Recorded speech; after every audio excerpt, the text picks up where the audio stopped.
Moments ago, alerts lit up TV and social media. Mike Rowe, the man who helped America rediscover the dignity of hard work, shared news no one expected. For more than 2 decades, Mike has been the voice of honesty, humility, and perseverance. He guided viewers through some of the toughest, grimiest jobs imaginable, celebrating those whose labor often goes unseen. But today isn't about workers. It's about Mike himself, now 62, stepping into a personal crossroads. The announcement is both surprising and poignant. After years of championing others, he is taking a step back to focus on his own health and well-being. Roots in Baltimore. To understand Mike's journey, you have to go back to Baltimore, Maryland. Long before the cameras and the fame, Mike was a kid immersed in performance, theater, music, and storytelling. That deep, resonant baritone didn't develop in construction sites. It came from school plays and choir rehearsals. He often credits his grandfather, a master tradesman, as a defining influence. While other children idolized superheroes, Mike admired calloused hands and quiet determination. That respect for honest labor became the cornerstone of his life. Early experiences shaped not just his voice, but the mission that would define his career. From stage to screen. After earning a communications degree from Towson University, Mike pursued voice work and trained with the Baltimore Opera Company. He could fill concert halls with power and precision, yet his heart was drawn elsewhere. The world of television offered an unexpected path. He began with narration and commercials, then landed a live, unscripted gig on a shopping network. Night after night, he connected with audiences through humor, timing, and relatability. That experience honed his instincts and built a rare skill, translating everyday human effort into engaging storytelling. It was preparation for a role he couldn't yet imagine. The opportunity that changed everything.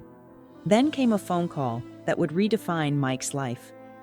Producers pitched a show about America's toughest, most overlooked jobs. At first glance, it seemed straightforward. Try the grimiest work in the country. But Mike saw potential far beyond shock or novelty. He recognized a chance to honor the people who labor unseen, to give their efforts a voice. He climbed into sewage pits, handled farm work, hauled trash, and braved industrial chaos, all with curiosity and respect. The work was physically taxing, yet his approach never mocked those he encountered. Instead, he celebrated their skill, resilience, and humanity. Celebrating the everyday worker. The show quickly captured America's attention. Viewers weren't just entertained, they were educated. Farmers, miners, sewer inspectors, and crab fishermen became household names in their own right. Mike's narration turned grime into poetry, and suddenly, society began to appreciate labor it had long ignored. He didn't seek fame for himself, he sought understanding for those he profiled. His humility made him approachable, and his curiosity made the ordinary extraordinary. Across the nation, people watched not just the work, but the workers, recognizing the dignity in toil, effort, and dedication. Mike's approach elevated storytelling to something profoundly human. A legacy beyond television. Even after the show ended, Mike didn't fade into obscurity. If anything, he leaned further into his mission. Witnessing a shortage of skilled labor and a growing societal stigma toward trades sparked a deeper commitment. He launched the Micro Works Foundation in 2008, funding scholarships for welders, plumbers, electricians, and mechanics. While many insisted that college was the only path to success, Mike championed the dignity of effort itself. He carried his message to classrooms, online audiences, and even Capitol Hill. His focus was simple yet revolutionary. Honor work, not just degrees, and recognize the people who make society run. Expanding his influence. Mike didn't stop at scholarships. He created Returning the Favor, a series celebrating everyday heroes, and his podcast, The Way I Heard It, became a modern storytelling phenomenon.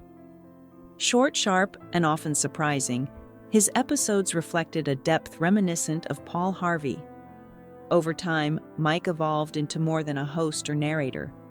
He became America's blue-collar philosopher, bridging gaps between media, society, and labor. His work celebrated the ordinary and turned it into something extraordinary. Audiences found both inspiration and comfort in his stories, realizing that the effort of ordinary people deserves recognition, respect, and even admiration. The toll of a life on the road.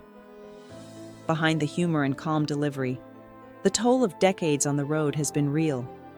Crawling through grime, lifting heavy equipment, breathing dust, and enduring non-stop travel wears on even the most resilient individuals. Mike joked about aches and injuries, yet the strain was undeniable. Carrying the mission of skilled labor advocacy largely on his own became emotionally taxing. Years of physical and emotional intensity accumulated. The news he shared today reflects that reality. Doctors have urged him to slow down, prioritize his health, and delegate responsibilities. Even a lifetime champion of hard work must acknowledge personal limits. A thoughtful transition. Mike's announcement carries a hopeful note amid the change. He is passing leadership of his foundation to others, ensuring continuity without being the sole driver. His decision isn't an ending, it's a strategic handoff. While he steps back from relentless travel and projects, he isn't disappearing. His podcast will continue, and he will continue speaking out, albeit in quieter, more personal ways. This measured transition demonstrates that even leaders who carry great causes can pivot responsibly. Resting doesn't mean giving up. It means preserving energy to sustain impact in the long term. Lessons from a life well lived. Perhaps the greatest lesson in Mike's transition is humility and self-care. After years of championing others, he recognizes the importance of slowing down.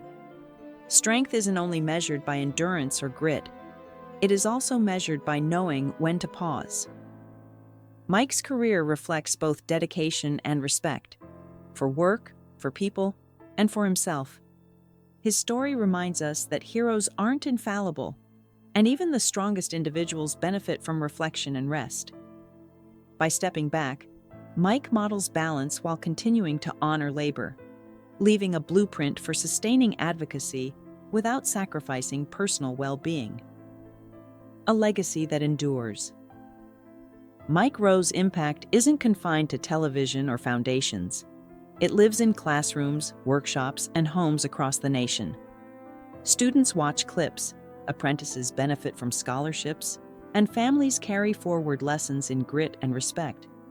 His efforts have transformed public perception of labor, reminding a generation that skill, effort, and persistence are worthy of admiration. As he enters a slower chapter, the light he shone on the hidden workforce continues to shine through those inspired by him. The story of Mike Rowe is ultimately about celebrating humanity, and that story doesn't end with a single individual stepping back. It lives on in the lives he touched. A personal chapter begins. As Mike embraces a quieter life, he offers one final resonant message. Even those who dedicate their lives to others must care for themselves. His legacy is measured not only by the work he highlighted, but by the inspiration he sparked. From Baltimore choir rehearsals to some of the dirtiest jobs in the nation, Mike's journey reflects curiosity, respect, and persistence. Now, stepping into a more personal chapter, he continues to embody the dignity of labor, balance, and mentorship. The torch passes, yet the flame remains, burning brighter in every hand he has guided and every life he has touched.